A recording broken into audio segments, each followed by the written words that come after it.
Hi there. This video is going to walk you through the day one portion of our distance learning for week 7. This video will not extend past 10 minutes, and it's just a brief overview of the things that you're going to be working through today. So if we look at the distance learning page for week 7, you do have a warm-up here. You have an option. You can either write in your journals or you can type on a Word document and respond. But to get us thinking about the text for this week, I want you to think about the general question, do you think our world has a natural order, or do you think that more than anything else we live in a system of chaos?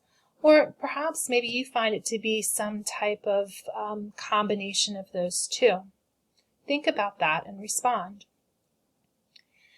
Right now, we're definitely living in a time of relative uncertainty. Most people couldn't have expected or prepared for a pandemic like this. Or could we? There are organizations and engineers whose sole job it is to prepare for the worst. So your second question as part of your warm-up is, how do you think that they engineer plans for chaotic situations?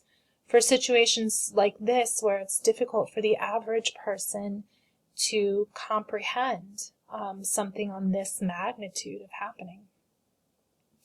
After you've considered these questions for your warm-up, you're going to move down to the next portion of the assignment, which is your day 1 instructions, materials, and resources. To begin this week's lesson material, you're going to need to log on to the online textbook and navigate to page 129. Remember that there are multiple ways to get to the textbook, but I do suggest watching this video, which I've linked here, to help guide you through if you've had trouble in the past or are currently having trouble. I also will have a resource document from Simplicity here. Those are just images from the textbook, but if you use that, you won't have any resources for the annotation and note-taking materials. So we want this to be your last stop if you absolutely can't get onto the textbook. So once you've gotten into the textbook, again, you're going to turn to page 129. Your first step is to do a first read of the work. For the first read of the work, you're really just getting an understanding of what the author is saying. You're enjoying what the author is writing and just examining the main arguments and the main ideas that are being put forth. So when you are doing your first read from Simplicity, you should be using the annotation tools that are provided in the textbook. You can highlight, take notes, circle, and underline directly in the text. So I'm going to navigate to the textbook right now and give you an overview of those tools that are available to you. As you see, I have already logged on. My page is a little bit small for me, so I'm going to expand the page a bit. We have an overview and a background from the author at the top of the page, but there's a couple of really good tools here that you can use. From Simplexity, Science Writing by Jeffrey Kluger. The people who stayed behind in both towers on September 11th, 2001. So there's an example of the first tool that you can use. There is an audio button here on the side. Some of us learn better when we are both reading and listening, so that's a great tool for you to use. Now, as you're reading, and remember that you are looking for those main arguments, when you come upon something that you think is a key point that you might need later, you can simply right-click, left-click and highlight the text, and you'll be able to see this option here that comes up with Add a Note. You can choose the color of your highlighter. I'm going to choose this lovely blue color, and you can type in a notation here. I'm just going to throw in a couple little samples. Other options are underlining, and the circling option. It isn't highlighted right now, but that's just because I've already used it. Just make sure that you click Save when you're done so you can go back to your notes. So then you can exit out of there. So enjoy the reading. It's actually really interesting and very applicable for what's going on today. When you have finished your reading and annotations, you will go back to our It's Learning page, and the next step is to complete the analytical and comprehension question worksheet that I've provided right here.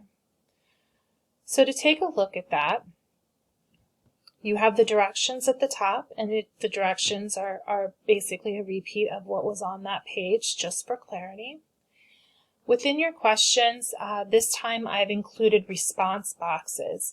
I know some students have had a little bit of trouble with the formatting of the worksheets and graphic organizers. So in order to make it more user-friendly for everyone, there are specific places in your document here for you to insert your answers by just typing them in. Again, you are also welcome to handwrite this assignment. You just need to take a picture of it to turn it in. So we have our 6 analytical and comprehension questions here, and then the last step is to write an objective summary of the reading. Now, an objective summary is a summary that is, as it sounds, it's objective, and objective means it is without opinion, right? So you're not putting in or inserting your own opinions or making any judgments. You're just saying, what is this work about? Please just go over the main points of the argument and think about why the author chose to set up their argument in such a way. The next video that you're going to see below will be the Day 2 review of what we're going to be doing. But before we finish up, I want to navigate back to the It's Learning page and just show you here where to turn in your assignment. I'm getting a lot of assignments emailed to me, and honestly, that's fine. But it is easier to track and to get feedback if you use the actual turn-in spaces that I've provided on It's Learning. So once you're done with your document, you can click here and it will take you to the turn-in page. So keep an eye on your resources over here with your objective and other documents that I might put up.